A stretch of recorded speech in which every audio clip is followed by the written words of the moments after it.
How would a Floyd fight play out today with both you in your primes? If Floyd was in his prime, you in your prime. Talk to us about what kind of dream matchup that would be. 100% focused in my prime. I think I'll beat Floyd. What?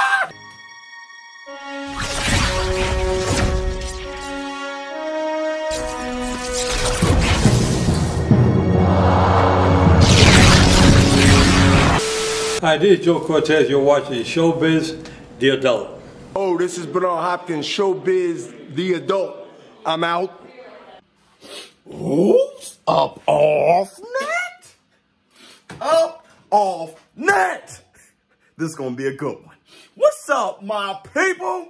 This is ShowBizz, The Adult. All right, man, look. So, my reaction, Errol Spence, he let it all out in this interview.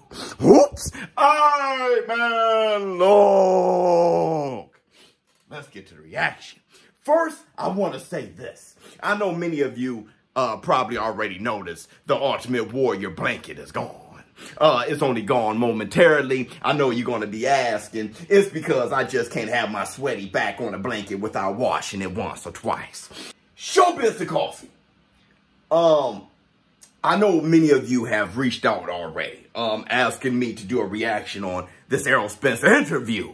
That's exactly what I'm going to do.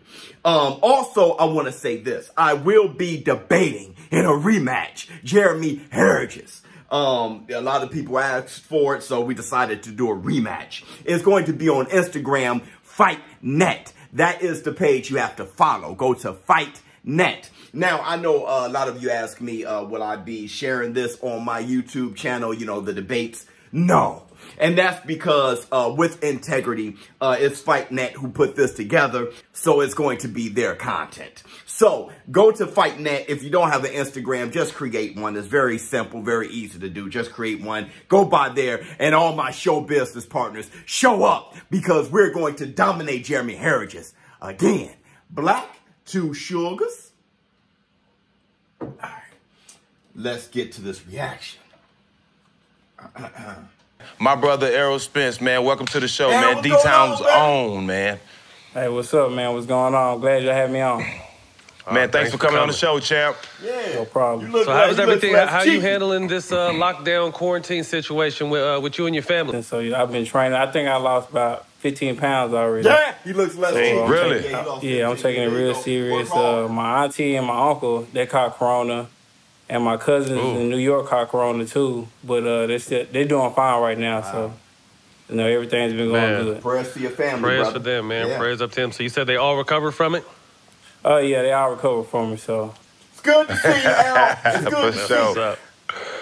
Hey, so what's training like? You know what I'm saying? I know you said you've been training. What's that like today? I mean, you know, you with everything going on, all you can do is train like. Yeah, right now I'm actually training to just lose weight. Because I'm a guy that get high in weight. I get to the high 180s, probably like 185, 186. So right now I'm running 2 times a day. Running the morning time 3 miles, and running at night about 4 or 5 miles in a sauna suit. I got into a bad accident last year. And October 10th, I got into a bad accident, and then we kind of delayed my return because I was supposed to come back in that January. But then I got hurt, so I've been out for a while. But I'm already back. I'm 100%. I went to a facility in Cleveland where they checked me out, checked my brain, gave me MRIs and things like that, and everything went well. So that's what we everything's been going good. I think I'm no restrictions, right? No restrictions. In my trainer said sparring. I can't spar yet because I got my teeth knocked out, and I actually got they put 2 posts in my mouth with 3 posts in my mouth. And I'm waiting on them to heal, and once they heal, then I get my my permanent teeth, and then I... See, I figured that. I was wondering about that. You know what I'm saying? I didn't want him to get caught, and then his wisdom, he started swallowing his wisdom, like, pop! I didn't want that to happen, you know what I'm saying? So it's good. It's good. I knew that there's no way right now that his teeth is in the shape where he could go ahead and go toe-to-toe in a sparring session. But that's good that they're going to put his permanent teeth in, and then he's ready. I knew something was up. Good. Take us back to that night. Obviously blessed to still be here. I think the world has seen the actual accident. October 10, 2019, you escaped with your life, and I've heard people speak, and you speak on not wearing a seatbelt possibly saved your life. Well, man, just being reckless. I just won. I just beat Sean Porter. So, that was a hell of a fight, by the way. Yeah, man. I won some money on that fight, too. I won some money on that. Hell of a fight. Hold on. He said he won money on that fight. Let me tell you how you can win money on fights. Go to betusracing.com/showbiz. And look, my show business partners, you already know, especially all of you who've created accounts already. And you know we got that May 9th event with the UFC. We do have the odds on betusracing.com/showbiz. Create your account so we can make some bets on a few fights so we can come up too. All right. So I'll be reminding you guys time and time again about this. So shout out to my man. He should have went to betusracing.com/showbiz. Well, I drive my Ferrari. I had a Ferrari 488. You know how fast those is. Them things. Yeah, they fast. And something happened, I had stopped, and then it just flipped. Then it just flipped over, and then I got ejected from the car. Hold on. Something had happened, and I stopped. Come on, man. Give me a little bit more than that. Something had happened, and I stopped. I want to know what happened, man. And it flipped. And I know his heart was beating through his neck. Oh, my God. Because it was a convertible. I got ejected from the car, and then, the rest of history. I woke up in the hospital. And I don't even remember being in the hospital. The only thing I remember being at home. Okay, so he can't. 3 weeks later. Okay, wait a minute. Thank God. So that makes sense. He doesn't remember why he stopped. Something happened. He said all he remembers is being at home. He said 3 weeks later. I mean, his memory, that is serious as far as damage. Okay. So yeah, for him to be clear 100%, that's something else because he definitely had to recover from that. I think Angel with me because I didn't break any bones. No fractures, no anything. The only thing that was hurting, like my neck, my hip was hurting, both my shoulders hurting. All this was scraped up. My shoulder was scraped up, my legs was scraped up, but, I came back. I came, basically, unscathed. Like, I mean, I should have lost my life that night. That sounds better, Errol, than I'm a savage. Thank you. Unified the belt, beat Sean Porter in a hell of a fight. Talk to us about that experience, man. That was a crazy fight. Jack and I both obviously shouted you out. I've been a fan for a minute. It was a great fight. I think I made it a lot harder than it was supposed to be because, just the weight drop. I came down from, I think, 189 pounds, to 147. So in a matter of probably 9 weeks. So the whole training camp, I was running 2 times a day. Hitting the bag in the sauna suit. Maybe you just got to move up, bro. Man, I understand what he's trying to do, become undisputed at welterweight before moving up. Terrence Crawford did that, okay, at 140. He was just too big for 140. And as soon as he became undisputed, he had to move because, he was killing himself, okay, making that weight. Errol Spence, the fight's just not coming fast enough. And I'm sorry, I'm not sure if he'll ever become undisputed before. Because, he's really torturing himself trying to make it to 147. If the fights came sooner, then yeah. But it looks like the fight's just not coming fast enough for him. Just training in sauna suits and just replenishing myself, losing weight. I know he's been calling for a rematch, but unfortunately, that's gonna have to wait. I got a lot of, bigger fish to fry. I don't want to see that again. I don't want to see that again. I want to see it again. You got guys like Manny Pacquiao that I've been, trying to fight. He's the cash cow right now. He's the cash cow. But the thing is, though, Errol, is you're walking around at 190. And Manny Pacquiao is a very small 147 pound. Like, the more I'm listening to it, it's like, if you can make the weight, make the weight. I understand that, definitely. But, and if you can put somebody like Manny Pacquiao on your record, on your resume, do so. I don't care how old he is, do so. But at the same time, it's feeling like, man, dude, I mean, you're just a big human being, all right, to be at welterweight. How would a Floyd fight play out today with both you in your primes? If Floyd was in his prime, you in your prime, talk to us about what kind of dream matchup that would be. 100% focused in my prime. I think I'll beat Floyd. What? Ooh, yeah. That's how you're supposed to say. Yeah, I mean, you got to give us a because you ain't running. He ain't running. Now, he's capping, but he shouldn't say that he would that Floyd will beat him. He shouldn't say that. Okay? I mean, but he's been in there. Okay, he sparred with Floyd, but Floyd wasn't in his prime. You know what I'm saying? But neither was he. He was green. Okay? But that's how you're supposed to sound. That he believes he'll beat. He's capping though. Floyd will get him. Floyd will get him. But I like what he's saying. Talk to us about that though. You can't just tell us. You go to talk to us. What would be the game plan, the mental strategy of that? Yeah, I need to know. Well, Floyd really, he's very mentally tough. Very mentally tough. You know, I would cut him off. I would use my jab. A lot of people don't, like, even the Oscar De La Hoya fight. Oscar De La Hoya should use his jab a lot more. I would use my jab, throw combinations. I work the body. Oscar would have won that fight if he didn't get away from his jab. That's good. The first half of the fight, Oscar was working his jab. He got away from it because Floyd got him out of his game plan. See, that is partially credit to Floyd. Floyd got him out of his game plan. But if Oscar would have stuck with the jab, it wouldn't have been a split decision. It probably would have been unanimous Oscar De La Hoya. He's making a good point.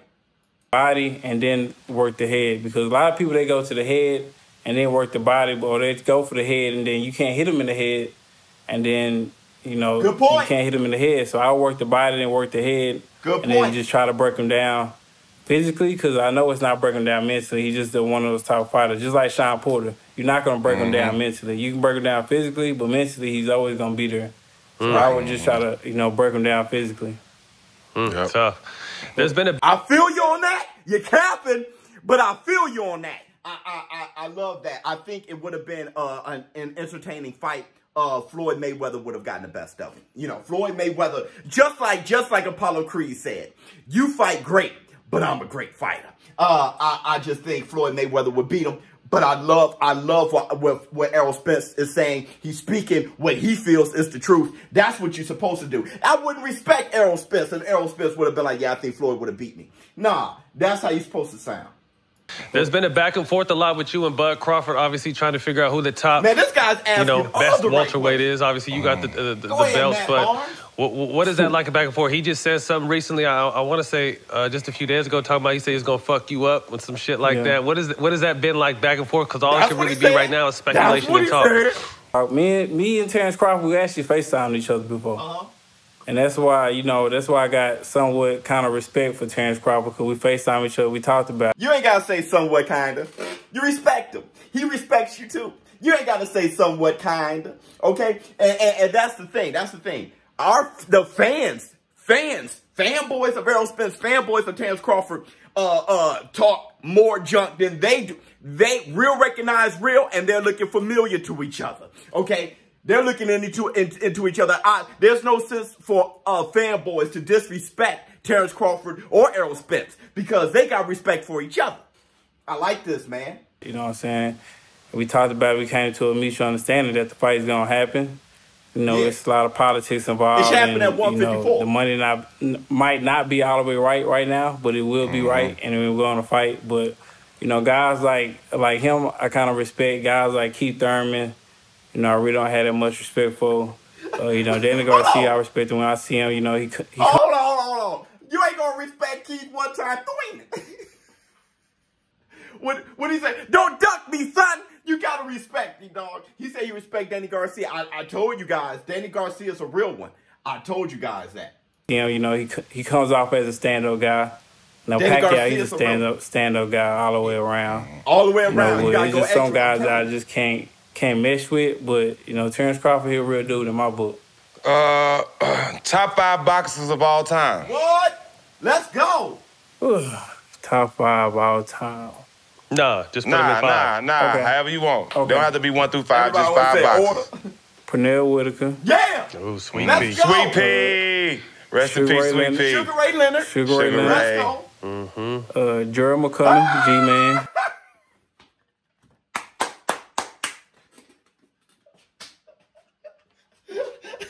Let's go! The G-Man! Yeah! Yeah! I'm telling you, that boy reminds me of the G-Man. Yes! What else we got? My bad. G-Man. Muhammad Ali. Let's go! Of course. Terry Norris. That's fine. Terry Norris. People don't know about Terry Norris, like man. Terry Norris he fights like if the G-Man and Terry Norris had a baby, it'll be Errol, the true Spence. I like that. Terry Norris. People don't know about Terry Norris, man. And he from Texas. And he from Texas. And he from Texas, yeah. Terrible Terry. Terrible Terry. And Lennox Lewis. What? Lennox Lewis. Yeah. I didn't know he liked Lennox. Shout out to Lennox, yo. I didn't know he liked Lennox. So if you were offered a three fight deal, money is everything you can imagine, the money is perfect, who would be your 3 opponents? 3 fight deal, the money was perfect. Manny Pacquiao. I do Pacquiao. And Terrence Crawford. And Canelo Alvarez. Who else? Canelo. Danny Garcia. What? No Floyd? Danny. He wants Danny. Oh, well, he retired right now. That was an excellent interview. He told it all. I loved it. I love how humble he sounds. I love everything that he's saying and everything he's doing. Errol the True Spence, definitely love to see him back. ShowBizz the Kid. Errol the True Spence, my son, ShowBizz the Kid. He's like your biggest fan, okay? And he said that you guys can go back in the archives. I had a video when my son was like, the only one that can beat you, Errol, is you. And I mean, he was only, how old was my son when he said that? 11 or something like that. So or 12, I forgot how old he was, but he knew then. That Errol, the True Spence, was the truth, and the only way he can be stopped is if he stops himself. So, yeah, I'm going to tell you this, though. To add to that, him saying that he could beat Floyd Mayweather, I'm going to tell you something about Floyd Mayweather. He wasn't drinking. He wasn't partying like that. He wasn't doing any drugs, anything like that. His discipline outside of the ring was extremely, extremely strong. I'm saying the only reason, one of the biggest reason why I think Floyd Money Mayweather would beat Errol the True Spence is because Floyd Money Mayweather was more dedicated year round. If Errol the True Spence can reach that level of dedication, then that'll be a different story. Let me know how you feel in the comments below. ShowBizz for Adult, Errol. I mean, look, you never lost the ShowBizz for Adult community as a fan base. We had a lot of questions. I think you answered them all, and let's move forward. I'm out.